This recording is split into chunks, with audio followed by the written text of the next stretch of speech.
Ahojte žiaci, to som ja, vaša kamarátka Matilka. V dnešnom videu si povieme, ako násobíme číslom 0. Predstavte si, že máme pred sebou 5 prázdnych tanierikov, teda, že na nich máme napríklad 0 jablk. Koľko máme jablk spolu? Skúsme si to ukázať na úlohe. 5 krát 0 rovná sa 0 plus 0 plus 0 plus 0 plus 0 rovná sa 0.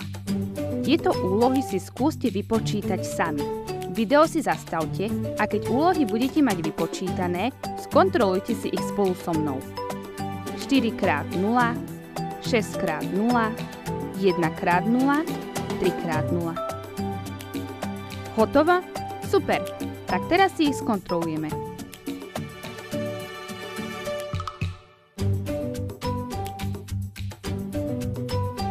Na týchto úlohách sme si mohli všimnúť, že ak násobíme akékoľvek číslo nulou, súčinom je 0. Výborne žiaci, naučili sme sa, ako násobiť nulou.